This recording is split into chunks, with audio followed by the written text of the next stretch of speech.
Los podios son grandes para los hombres. Yo digo que hacen podios grandes, no hombres chiquitos. Saludo a todos. Muchas gracias por permitir que podamos estar con ustedes en este momento. Vamos nosotros a tratar de poder orientar un poco. Es una de las pocas, diríamos, presentaciones que vamos a hacer en este congreso. Es un congreso clínico y bajo el criterio de un congreso clínico, de que el médico que viene aquí lo que le interesa es más que todo conocer un poco qué va a hacer con un estudio como el ultrasonido en obstetricia.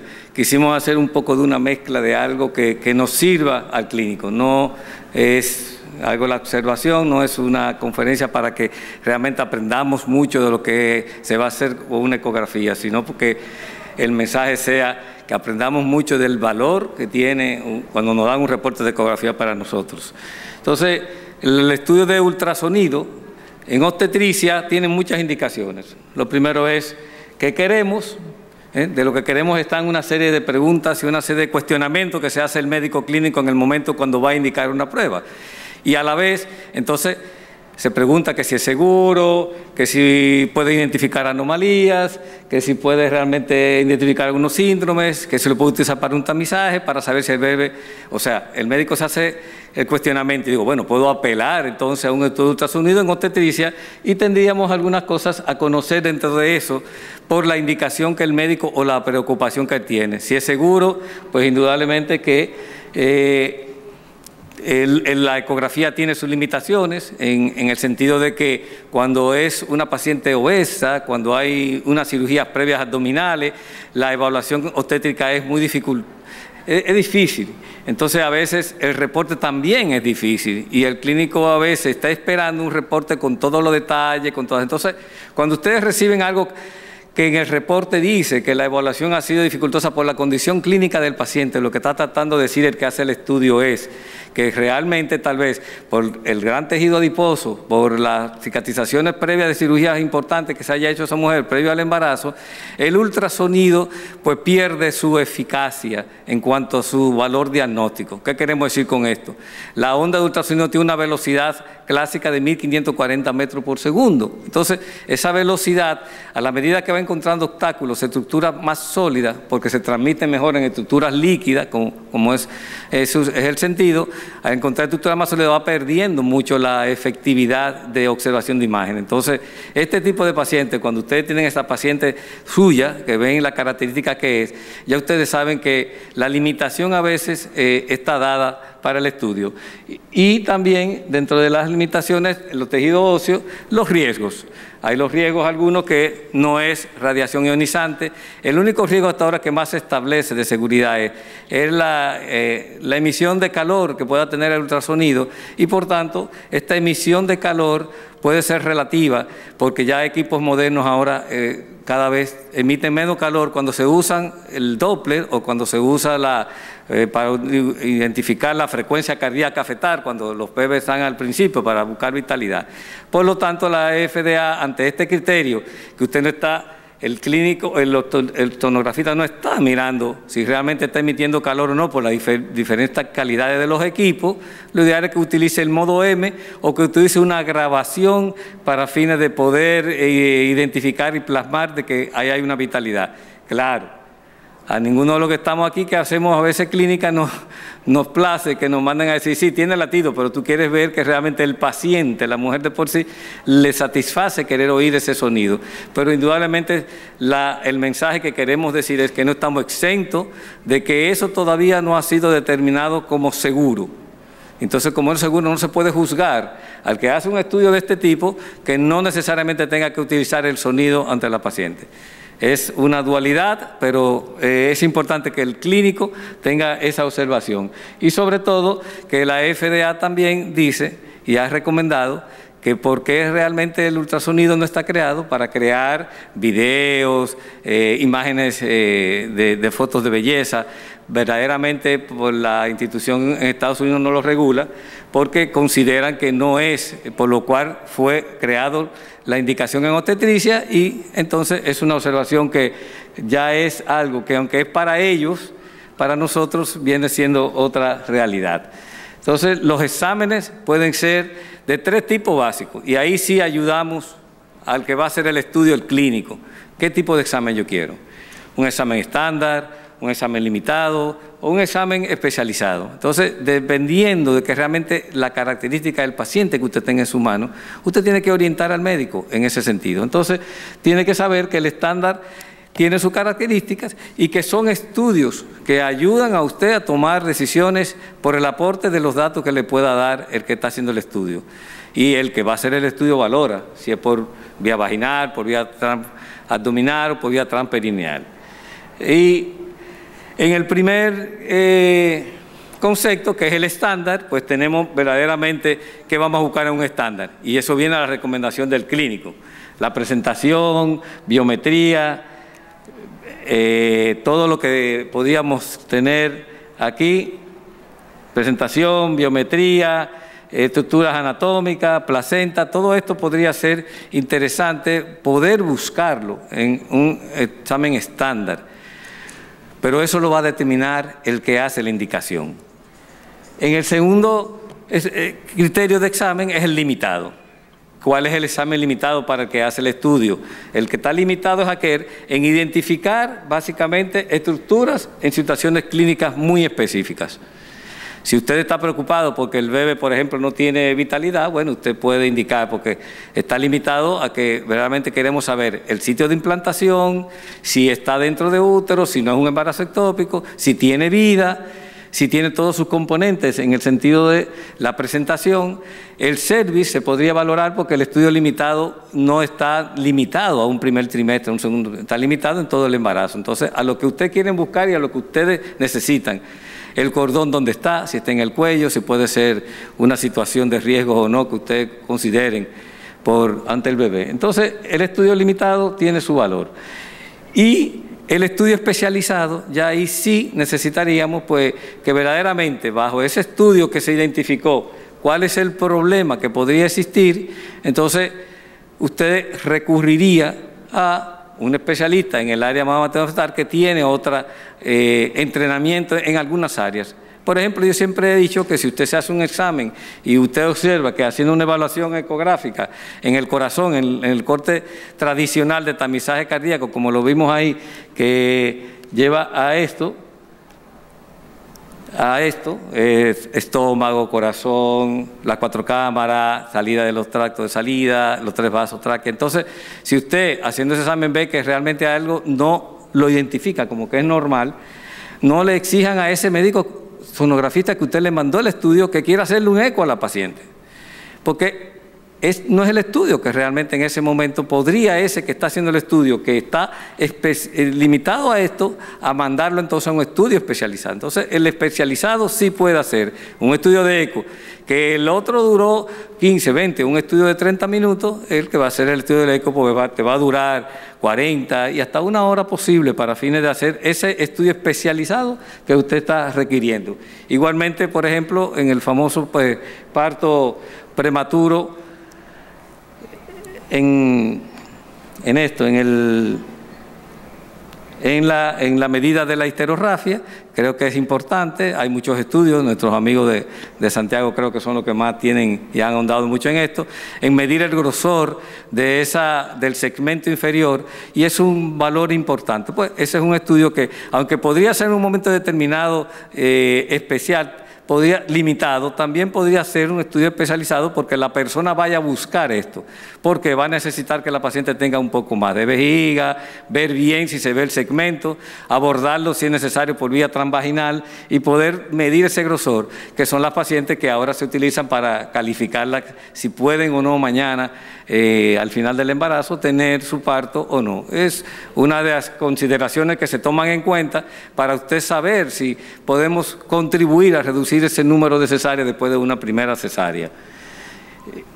Entonces, el estudio ya que son dos más definidos, son dos estudios, el estudio del primer trimestre y el segundo trimestre. Es muy tradicional que generalmente el que va a hacer un estudio de ecografía vea las indicaciones del primer trimestre, le ponen morfológico, genético, estructural, bien. Pero lo que se quiere realmente en el primer trimestre es esto que conocemos como la inversión de la pirámide. En el primer trimestre ya es posible identificar muchas estructuras en el bebé y hacer muchos estudios definidos, que ahí se irían no a un estudio estándar, sino a un estudio ya especializado. ¿Por qué? Bueno, porque si usted va a hacer un estudio de definición genética, donde necesita una bioquímica en la paciente, donde necesita medir unas estructuras específicas, aplicar un programa de riesgo para usted decir a esa mujer, por la característica de la edad, de la raza y otras condiciones, va a tener un mayor o menor riesgo de tener una trisomía, en este caso las tres más importantes, 18, 3 y 21, entonces usted necesita emplear un poco más de tiempo. Entonces ese examen del primer trimestre, si usted no pone evaluación en el primer trimestre, fetal o del embarazo, no le exija al que va a hacer el estudio que le haga una identificación de estimación o de probabilidades de riesgos. Si lo quiere hacer el que está haciendo el estudio, perfecto, pero no es una obligación porque usted no pudo definir realmente lo que usted quería en esa mujer en ese momento.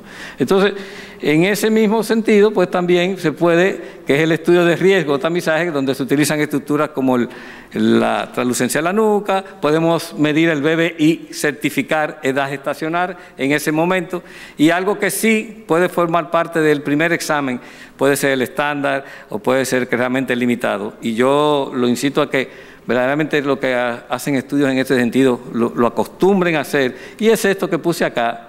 Es importante siempre, cuando usted ve que todo está bien en el bebé, deténgase un momento, el que está haciendo el estudio, vea los riñones de esa paciente y vea el hígado. No cuesta nada, no son un minuto, si acaso más le va a llevar o menos, porque eso le aporta mucho.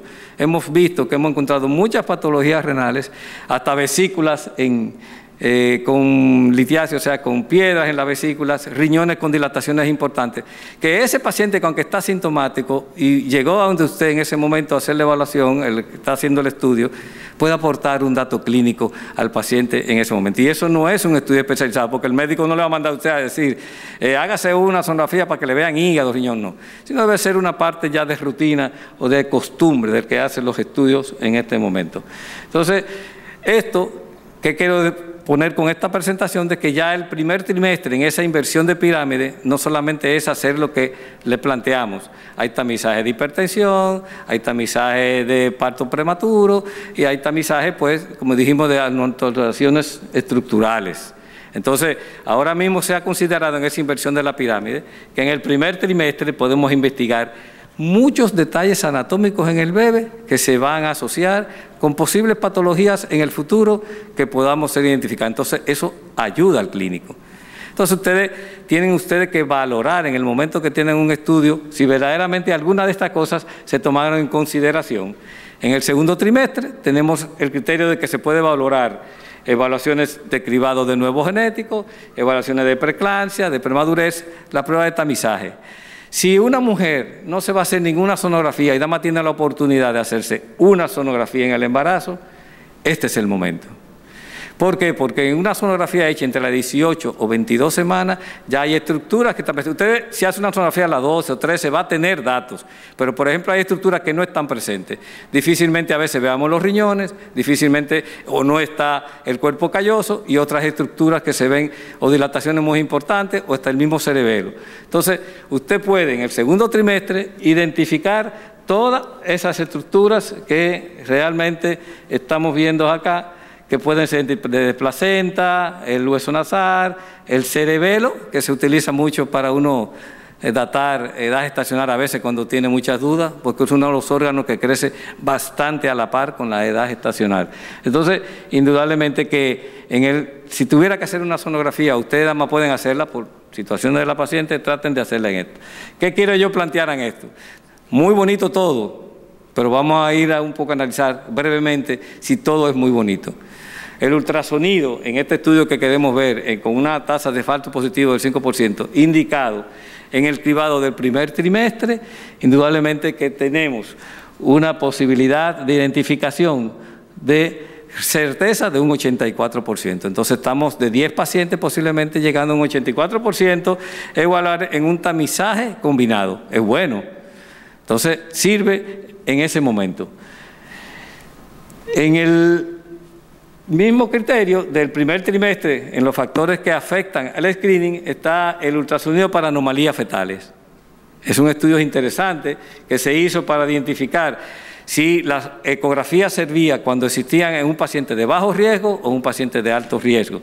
Entonces, en el sentido más importante es que en el paciente que es de alto riesgo tenemos una sensibilidad no tan buena, pero es importante ver que está prácticamente en el, digamos, una sensibilidad en el 65.5% y una sensibilidad en el 61%, pero la especificidad siempre va a ser mejor. ¿Qué quiere decir esto? Que cuando digamos que el estudio está bien o cuando usted recibe un estudio bien, siéntase tranquilo. Cuando el estudio realmente le aporta algún tipo de alteración, usted sabe que existe una mayor posibilidad del que el que hizo el estudio se puede equivocar. Y esta es la representación de lo que queremos decir. En un paciente en el primer trimestre, para identificar anomalías de bajo riesgo, apenas tengan el 45%, cuando el paciente es de alto riesgo, porque ustedes lo mandan, porque ustedes sospechan por la historia del paciente, por características, le mandan a hacer el estudio, pues sabrán que tienen más seguridad en identificar por ultrasonido esas anomalías en el primer trimestre, durante el primer trimestre. Para la restricción de crecimiento, que utilizamos mucho la sonografía en este sentido, sabemos que el bebé con restricción es el bebé que crece poco, tiene factores de crecimiento en cuanto a su potencial de crecimiento y que los datos sonográficos que podemos tener de importancia en un bebé con restricción de crecimiento, el Doppler de arterias uterinas, morfología placentaria, volumen de placenta.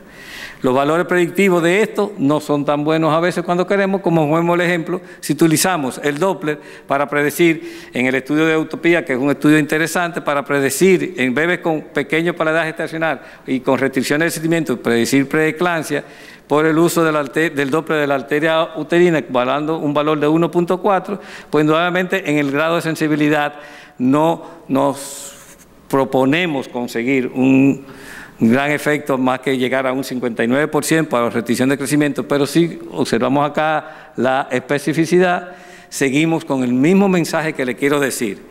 Váyase de fin de semana, haga todo lo que usted quiera, cuando usted le dicen que todo está bien, posiblemente está más seguro ese reporte que cuando hay alguna alteración y usted quiera a veces hacer una intervención o una preocupación que muchas veces sería innecesaria.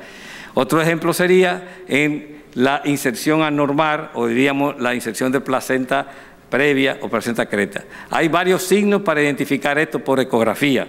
¿Qué pasa con esos signos? 4 o 5 signos. Dentro de uno, el que más valor tendría sería la pérdida o la línea de inserción que se va a ver un poco más, se pierde o un poco más menos ecogénica, donde verdaderamente podríamos tener una buena especificidad, aunque no tanto de sensibilidad. O sea, seguimos con que identificar lo que está bien, está bien. Cuando juntamos dos de esos valores, pues conseguimos mejor todavía sensibilidades y especificidades en este tipo de evaluación de ese tipo de inserción.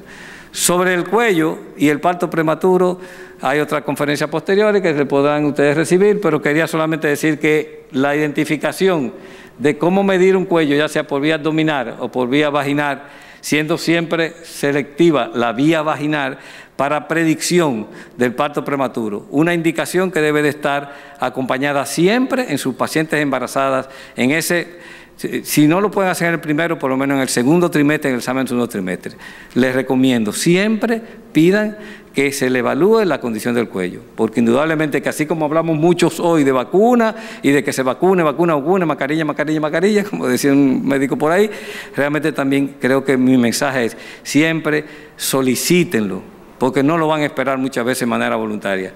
Solicítenlo porque ya ustedes saben que yo se lo he planteado muchas veces, si hacemos una encuesta, apenas 1 o 2% de 10 médicos podrían considerar que esto es importante. Yo quiero que lo consideren todos. ¿Y por qué? Bueno, porque hay un manejo y un tratamiento y la FIGO lo considera así. Una mujer asintomática, pero con historia anterior de haber tenido un parto pretérmino, con un cuello corto, ¿y cómo usted sabe si el cuello está corto? Hay que medirlo.